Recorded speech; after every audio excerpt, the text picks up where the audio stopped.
Baik, terima kasih Pak Teguh. Salam kenal sebelumnya. Iya. Pak, saya ingin bertanya perihal BPKP ini. BPKP ini kan mungkin sedikit banyaknya kita sudah tahu bahwasannya memang eh, ada beberapa intrinsik atau konflik internal sebelumnya di sana.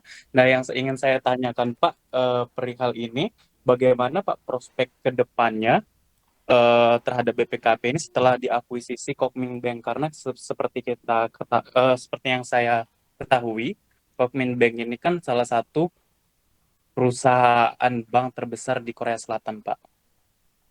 Oke. Pak Terima Joni ada kasih. pegang sahamnya BBKP? Iya, Pak, lumayan Kenapa ketawa? banyak juga di sana, Pak. Enggak, di harga berapa? Di harga berapa, Pak? Saya sampai average down-nya itu di harga 330, Pak, saat ini, Pak. Lumayan jauh. 330. Ah, masih mending. Dulu sempat 600 ini. Berarti kan ada juga orang yang belinya di harga 600 itu kan? Ya, BBKP betul, Pak. ini. Dan average down berarti belinya banyak ya? Udah pegang berapa persen portofolio total? Atau kita Eh, cuma pegang BBKP doang, nggak ada saham lain lagi? ada dua sih, Pak, BPKP sama Tekim, dan BPKP itu 60%-an lebih, Pak. 60%, oke. Iya. Ya udah berarti gimana ya ngomongnya? Ya peduli amat saham naik lain naik atau turun ya kita fokusnya cuma BBKP ini doang. Nah, ya ini pertama-tama ini yang harus diperbaiki dulu Pak Joni ya. Jadi saya sudah sampaikan average down itu jangan kebablasan sampai seluruh duit kita masuk hanya di satu saham itu saja. Nah, tapi itu akan kita diskusi lagi lain waktu. Sekarang kita fokus di BBKP-nya ya. Nah, jadi begini. BBKP ini jadi gini loh. Kalau mengelola bank di Indonesia itu sebenarnya susah, susah sekali karena untuk memperoleh nasabah itu biasanya orang hanya percaya mau menabung itu di 4 bank besar itu saja. Kan gini, kalau kita mau menyalurkan kredit, saya bank nih, saya bank mau menyalurkan kredit ke perusahaan-perusahaan, ke orang yang mengajukan pinjaman, itu kan pertama-tama dari kitanya harus punya uang dulu. Uang itu asalnya dari mana? Dari dana pihak ketiga. Dari orang yang naruh tabungan, orang yang naruh deposito, dan orang yang naruh giro di bank kita itu gitu ya. Nah, untuk menarik orang untuk menabung di sebuah bank itu susah banget karena ini masalah kepercayaan. Kalau misalnya 4 banknya itu BCA, Mandiri, BRI, BNI, gampang mereka dapat nasabah. Tapi kalau bank-bank yang lebih kecil, termasuk Bukopin, itu setengah mati cari nasabah itu untuk mau nabung di situ. Makanya agar nasabah tertarik, apa caranya kemudian? Bunganya harus tinggi. Kalau kita nabung di bank Bukopin atau bank-bank kecil, itu biasanya deposito gitu ya, itu bunga depositonya lebih gede dibanding kalau kita naruh di BCA. Tapi ya kita jadinya agak lebih khawatir juga ya kan. Kalau di BCA kan aman lah. Nah tapi kalau di bank-bank kecil ini bagaimana? Nah jadi tetap ya high risk high gain. Bunganya gede tapi risikonya gede juga gitu. Nah tapi karena itulah maka tetap orang tetap lebih memilih untuk deposito segala macam di bank-bank besar. Bank Bukopin ini sulit dan gak cuma Bukopin. Sebagian besar bank kecil di Indonesia itu struggle untuk memperoleh pendanaan dana pihak ketiga itu. Nah, makanya sebelum kemarin itu diakuisisi sama Kokmin, Bukopin ini rugi. Tekor dia, apalagi kena pandemi kan, banyak orang gagal bayar kredit segala macam, kredit macetnya meningkat segala macam, bangkrut ya, hampir saja bangkrut. Termasuk sebenarnya sebelum Kokmin masuk itu ada satu investor lokal yang masuk, grup Bosowa namanya, yang milik keluarganya apa itu Kala itu ya, wakil presiden kita itu, seperti itu. Tapi ya nggak bisa berbuat apa-apa juga mereka. Jadi meskipun masuk di situ, aktif di situ, tapi nggak berhasil membuat Bank Bukopin ini menjadi bank yang menguntungkan. Nah, lalu kemudian masuklah itu Kokmin dari Korea. Nah, sebenarnya ini bukan kali pertama Pak. Ada bank besar dari luar yang masuk mengakuisisi bank kecil di Indonesia. Jadi kan begini loh, kalau bank luar kan gini lah, kalau bank-bank besar di negara maju itu kan modal mereka gede banget.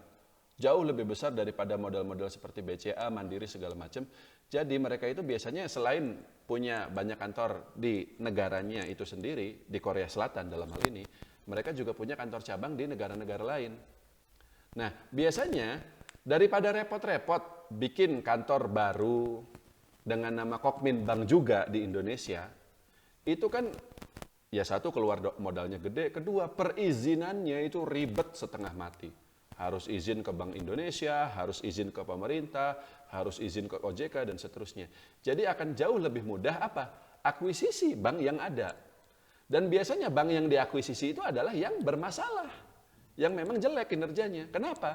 Harga akuisisinya murah. Nggak mungkin istilahnya Kokmin itu masuk ke bank yang baik-baik saja seperti BTPN misalnya kayak gitu. Harganya pasti premium, nggak akan mau keluar modal mereka. Nah, meskipun memang banknya jelek, tapi kan nanti di tangan manajemen yang baru dengan cara pengelolaan bisnis yang juga berbeda, harapannya kinerjanya akan lebih baik. Cuman pengalaman selama ini, saya perhatikan bank-bank kecil yang diakuisisi oleh asing itu tidak serta-merta langsung untung, Pak. BTPN itu tuh dimiliki oleh Sumitomo namanya. Bank Danamon itu dimiliki oleh Mitsubishi Financial Group.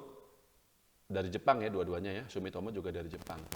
Kemudian ada lagi Bank PNBS itu dimiliki oleh Dubai Bank Syariah. Lalu banyak lagi yang lain-lain. Jadi bank-bank yang kecil ini kita diakuisisi.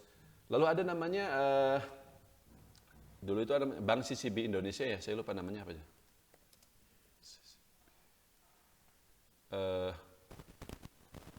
Bank CCB Indonesia. Saya lupa deh. Bank CCB. Nah ini, oh iya, kode sahamnya itu tuh MCOR, ya. Bank CCB Indonesia, ini juga sahamnya udah lama banget, masih di situ-situ aja, malah turun.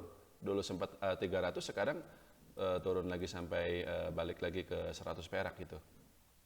Nah, jadi kalau yang saya perhatikan, memang entah ada semacam transfer pricing atau apa, tapi bank-bank yang diakuisisi asing itu justru kinerjanya, meskipun kita sudah nunggu bertahun-tahun ya, kinerjanya tetap aja jelek. Kalau kinerjanya jelek, alhasil sahamnya juga nggak mau naik gitu, seperti itu. Transfer pricing, Pak Joni paham apa itu transfer pricing? Jadi sebenarnya banknya untung, tapi untuk menghindari pajak dan seterusnya, keuntungannya itu tuh diambil dalam bentuk misalnya Bank Bukopin ini nih bayar royalti atau bayar biaya apa ke Kokmin, dicatat sebagai biaya gitu, sehingga biayanya juga jadi sangat besar, sehingga pendapatannya besar, biayanya besar, labanya kecil. Bank Bukopinnya labanya kecil, tapi Kokminnya cuan, seperti itu. Dan itu tuh tidak ada larangannya, kalau mau melakukan itu tuh boleh-boleh aja gitu loh. Jadi yang penting asal laporan keuangannya diaudit kan gitu. Jadi ada biaya-biaya ekstra yang sebenarnya itu tuh justru induknya ngambil keuntungan gitu dari situ, Kokminnya seperti itu.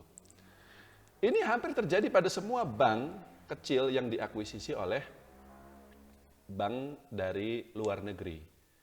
Jadi kalau kita bicara prospek, kalau boleh jujur Pak Joni, suram prospeknya. Kecuali Saya kalau jadi kita, khawatir. Saya jadi ikut khawatir juga. wah iya. Enggak, tapi kan gini, cerita kemarin Bukopin ini diakuisisi Kokmin ini kan memang rame banget.